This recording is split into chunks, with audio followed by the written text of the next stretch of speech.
Kouyaté. Pourquoi Massaran? C'est le nom de ma maman qu'on a ajouté sur mon prénom Djembori, parce que dans notre famille on a beaucoup de Djembori. De Nyarasola. Et mon grand-père, je porte le nom de mon grand-père qu'on appelait Balafon Djembori Kouyaté. J'ai mon balafon à Bonn là-bas en Allemagne. Prochainement je l'amènerai pour vous dépouiller. Inch'Allah. Donc je suis aussi président de la communauté, de toute la communauté guinéenne de l'Allemagne.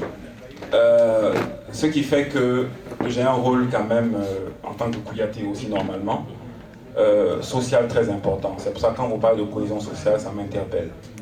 Donc parler de Guinée, c'est parler de la Guinée, c'est parler de l'humanité, c'est parler des citoyens.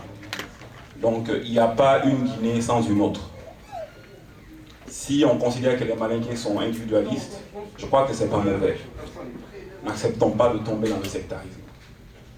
Mais soyons vigilants, allons vers les autres. C'est dommage, je ne sais pas si le Conseil des Guinéens de France a été informé de votre initiative, parce que c'est un homologue à moi, M. Diallo, qui en est le président. J'aurais souhaité le rencontrer, j'avais même pensé le rencontrer ici. Mais aller vers les autres, intégrer les structures guinéennes, c'est très important. Même si vous devez être des membres adhérents et déléguer des membres pour vous représenter, c'est fondamental. L'exemple qu'on est en train de donner, vouloir développer Guinée, c'est vouloir développer la Guinée. Mais le travail se commence ici. On parle de solidarité, ça commence ici. Pas seulement entre Signinka, mais entre Guinéens. Donc, je parle maintenant en tant que Kouyaté.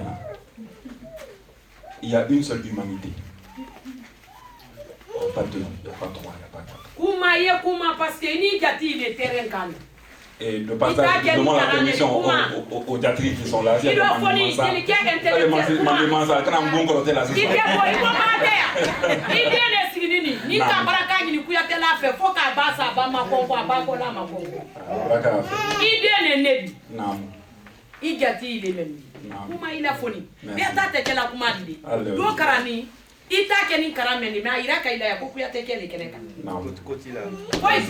Merci.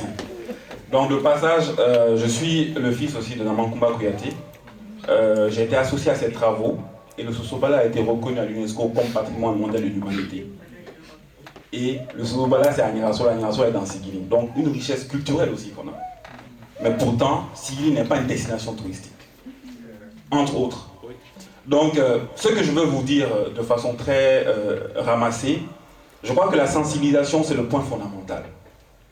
Même nous, on a besoin de nous connaître. Nous sommes assis ici, c'est bien de porter les titres, c'est bien d'aller à l'école. On sait que l'école a été créée ici, mais qu'est-ce qui a poussé cette personne à créer l'école? C'est l'esprit, c'est l'intelligence. Donc l'esprit et l'intelligence précèdent la formation, précèdent l'idée de l'école. Nous avons existé, nos civilisations, nos populations ont existé avant l'arrivée des colons. Mais quel est l'héritage qu'on a? Qu'est-ce que nous avons aujourd'hui gardé sur ces civilisations-là, avant l'arrivée de l'école? On a eu des soldats d'Aketa, on a eu des Samouraï Touré. Ils n'avaient pas Internet, ils n'avaient pas d'ordinateur, mais ils avaient le sens de l'identité, de la solidarité et de la dignité. Mais ce sont des valeurs que nous sommes en train de perdre. Commençons par nous sensibiliser nous-mêmes sur la valorisation de ces valeurs. Et ici et au pays. L'école, les mines, tout ça, c'est une course vers le nom et vers l'argent. Les gens, on a connu des milliardaires. On a vu que mon père était un grand intellectuel, mais il ne vit pas, ça ne l'a pas empêché de mourir. Non. Mais il joue au balafon. Il joue à la guitare. Réapprenons à être nous-mêmes. C'est notre plus grande richesse en réalité. En ce moment, quand on ira à l'école, ça va être ce ciment qui va consolider notre base traditionnelle et culturelle. Sensibilisons nos enfants. Ceux qui sont là déjà, allez jeter un petit coup d'œil, allez en vacances, voir comme les frères qui sont restés, comme ils vivent. Nous sommes devenus une population de consommation, comme ici, en réalité. Nous consommons comme en Europe. Quand tu pars en Guinée, ou au village, on parlait avant d'exode rural. Les villages se vidaient pour les villes. Arrivé en ville, ça ne suffisait plus. Il fallait que les villes aussi se vident pour les pays, pour l'extérieur, comme nous aujourd'hui. On parle de l'immigration clandestine, de la clandestinité. Pourquoi? L'argent qu'on gagne ici, qu'on envoie, c'est la consommation directe. On ne produit pas. Donc il faut qu'on réapprenne à ceux qui sont encore là-bas, aux jeunes qui sont là-bas, à leur donner les moyens de produire de leur propre pain. Que l'argent des mines serve à produire. Mais quand on parle d'environnement, l'environnement guinéen est en train de se dégrader. Pas seulement en Sibérie, mais même à Bokeh. Pourquoi? Pour l'enrichissement rapide et direct.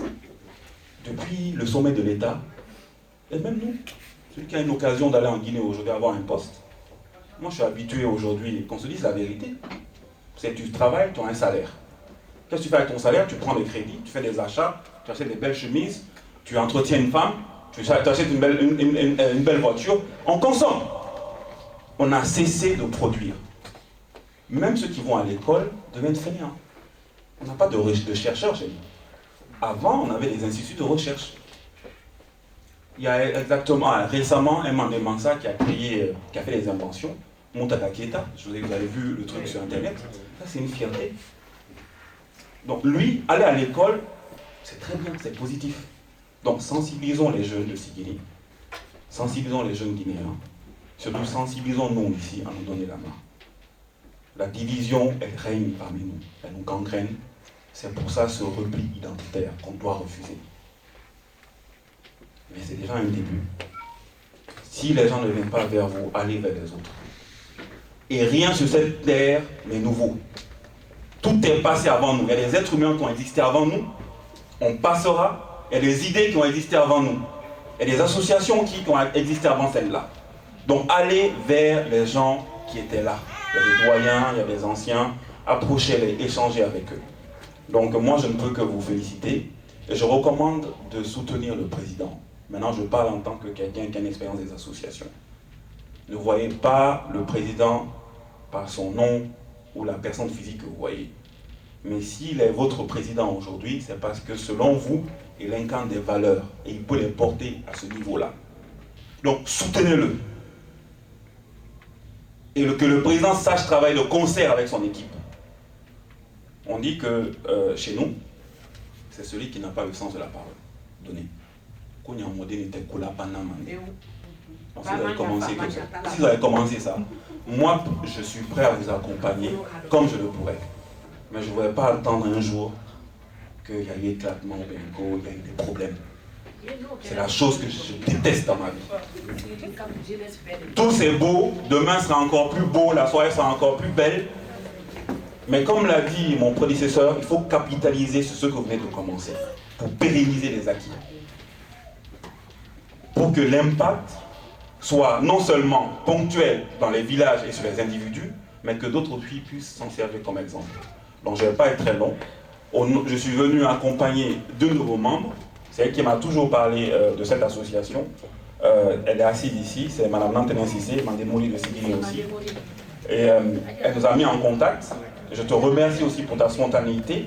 On a échangé, je crois, au téléphone et par message.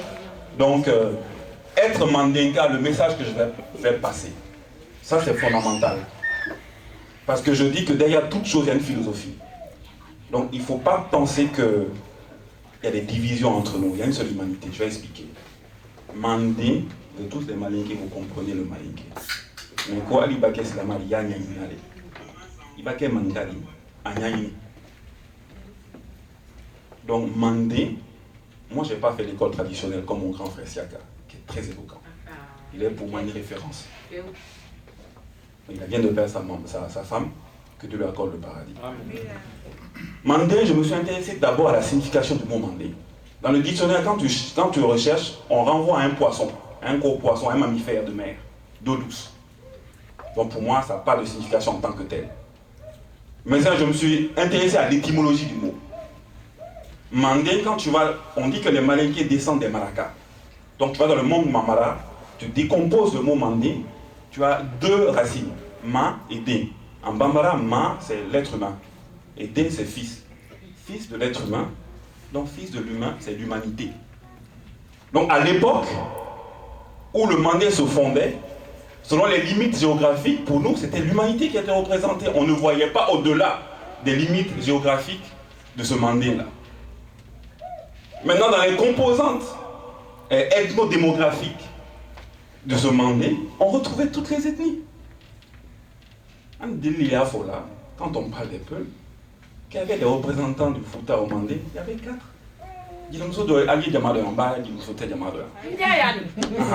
Fula Sinani, c'est quoi?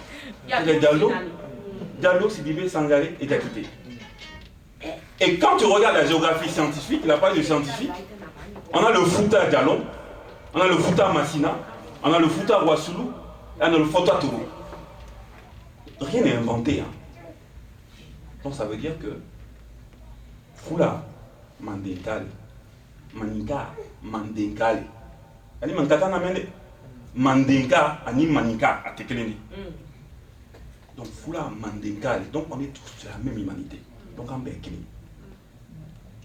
Donc il y a Signorata Nignonte. Donc cultivons l'esprit d'unité entre nous.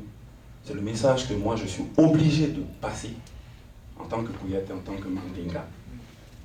Et en même temps vous féliciter pour ce que vous êtes en train d'initier. Parce que ceux qui sont au pays en ont besoin. Mais il faut réaliser. Il ne faut pas que ce soit des discours vides. Il ne faut pas que ce soit des discours vides. Donc demain, j'apporterai ma contribution comme ça se doit. Hein, dans une petite enveloppe, mec. Hein, mais il faudra l'accepter. Et je félicite tout le monde. Je félicite surtout la Guinée. Mais surtout le monsieur qui a fait le déplacement. Mais ça